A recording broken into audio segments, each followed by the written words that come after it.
बोल सच्चिदानंद भगवान की जय। बोल मेरे श्री सतगुरुदेव महाराज की जय।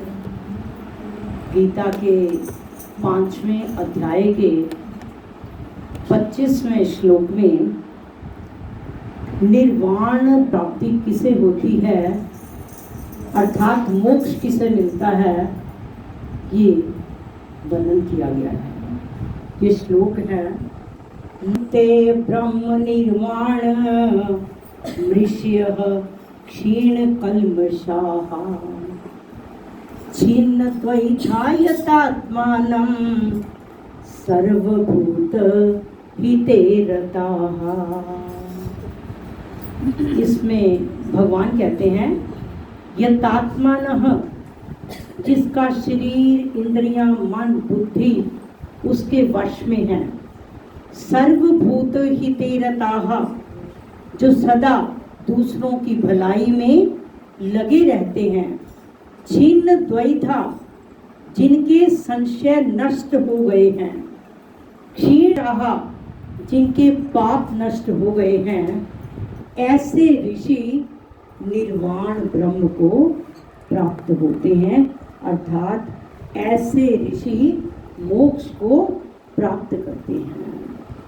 पहला पॉइंट कहा है कि जिनका शरीर इंद्रियां मन बुद्धि वश में है, जो परमात्मा के साथ जुड़ा हुआ है, उसे ये शरीर इंद्रियां मन बुद्धि कंट्रोल करनी नहीं पड़ती, ये स्वतः ही कंट्रोल हो जाती है। क्योंकि 16वें अध्याय के पहले 3 श्लोकों में दैवी संपदा का वर्णन किया गया है। 26 गुण जो भगवान के हैं उनका वर्णन किया गया है। वो लक्षण, वो गुण जो दूसरों की भलाई के लिए कर्म करते हैं, जो परमात्मा से जुड़ते हैं, वो गुण स्वतः ही उनमें आने लगते हैं। जब ये गुण आने लगते हैं तो स्वतः ही उनकी इंद्रियां मन बुद्धि कंट्रोल में हो जाती है, उन्हें करनी नहीं पड़ती, उनकी बुद्धि एक निश्चय वाली बन जाती है। जो दूसरों के हित के लिए कर्म करते हैं, उनका अंतःकरण पवित्र होता है। जो स्वार्थी हैं, वो रात दिन ईर्ष्या और राग की आग में जलते रहते हैं।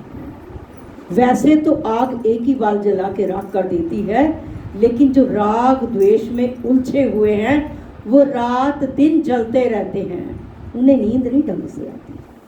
लेकिन जो दूसरों की भलाई के लिए कर्म करते हैं, अर्थात जिनके कर्म यज्ञ बन जाते हैं, उनका अंतःकरण पवित्र होता है, उन्हें नैष्ठिक शांति मिलती है और प्रसन्न चित्त होकर वो अपना दिन व्यतीत करते हैं।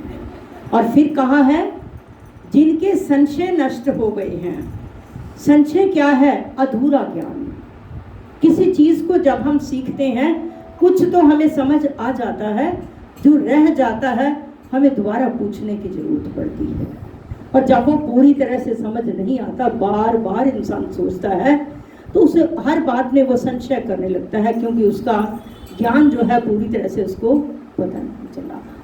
पूर्ण ज्ञान होने पर उसके संशय जो है वो नष्ट होते हैं। और जो संशय आत्मा है, जो संशय व्यक्ति है, संशय आत्मा है, उसका नाश होता है, क्योंकि उसकी बुद्धि एक निश्चय वाली नहीं होती, वो बार बार फ्लक्चुएट होता रहता है। एक सेकंड में कहेगा मुझे ये काम करना, दूसरे सेकंड कहेगा इसमें लाभ नहीं है, मैं दूसरा करूँगा। लेकिन जो एक निश्चय वाला है, जो साधक दूसरों के हित के लिए कर्म कर रहा है, ऐसे ऋषि जो हैं, वो सदा उनकी बुद्धि एक निश्चय वाली होती है, वो फ्लक्चुएट नहीं होती। वो ये सोचते हैं कि जो मैं करने लगा हूँ, उस परमात्मा को जो मंजूर होगा मुझे वही मंजूर है। वो लाभ हानि मान अपमान यश अपयश में सम रहता है, उसे फर्क नहीं पड़ता कोई उसकी निंदा करे, उसे फर्क नहीं पड़ता कोई उसकी स्तुति करे। तो फिर कहा है, जिसके पाप नष्ट हो गए हैं। पाप जो परमात्मा की तरफ लग गया है, उससे तो बुरा कार्य होता ही नहीं। जब इंसान किसी को अपशब्द कहता है और कुछ आप शब्द कहते हुए सोचता नहीं, वो ये सोचता है कि मैं इसे डोमिनेट कर रहा हूँ। वो वास्तव में आप शब्द उसको नहीं कहता, वो अपने हृदय में बैठे हुए परमात्मा से और सामने वाले के हृदय में बैठे हुए परमात्मा से कहता है।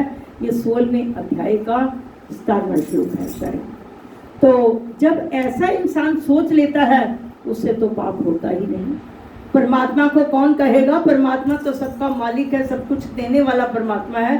परमात्मा के तो अवगुण कोई देख ही नहीं सकता। तो ऐसा जब वो सोचता है, जितना जितना परमात्मा से जुड़ता जाता है त्यों त्यों उसके पाप जो है वो नष्ट होते जाते हैं। और फिर बाद में कहा है, ऐसे ऋषि लभंते ब्रह्म निर्वाण, निर्वाण ब्रह्म को प्राप्त होते हैं। अर्थात ऐसे साधकों को मुक्ति मिल जाती है, वो जन्म मरण के चक्कर से छूट जाते हैं। जितनी देर हमारी कामनाएं बढ़ती जाती हैं, हम जन्म मरण के चक्कर में पड़े ही रहते हैं।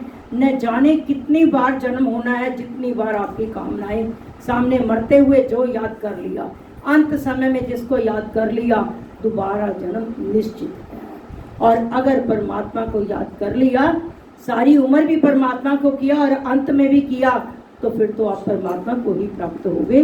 तो हम सब कोशिश यही करें कि अपने संशयों को समाप्त करें, अपनी इंद्रियां, मन, बुद्धि आदि को कंट्रोल करें और किसी प्रकार का पाप कर्म ना हो और हमारे कर्म जो है वो यज्ञ बन जाएं, ताकि हमें निर्वाण ब्रह्म अर्थात हमारी मुक्ति हो जाए, हमें परमात्मा की प्राप्ति हो जाए। परमात्मा की प्राप्ति का क्या मतलब है? हमें हर व्यक्ति में वही परमात्मा तत्व नजर आने लगता है, चाहे जड़ है वो, चाहे चेतन है। और अगर इस मुक्ति को पा लेते हैं, नैष्ठिक शांति, अंतःकरण की प्रसन्नता और सारा दिन प्रसन्न चित्त होकर हम गुजारते हैं। ऐसे व्यक्ति को कोई दुखी नहीं कर सकता। जिसके अंदर प्रसन्नता ही प्रसन्नता भरी है, मेजॉरिटी इज अथॉरिटी, उसको कोई दुखी कैसे करेगा? एक क्षण के कोई दुखी हो भी गया तो उसी समय वो अपने आप को बैलेंस बना लेता है। तो हमें हर समय प्रसन्न चित्त रहना है, उस परमात्मा की याद में, मूल में परमात्मा को याद करना है। ऐसा करते हुए जब हम अपना जीवन गुजारते हैं तो अपने मानव जीवन को सार्थक करते हैं। इतना ही बोलकर मैं अपने वाक्पुष्प को परमात्मा के चरणों में अर्पित करते हुए विराम लेती हूँ। धन्यवाद।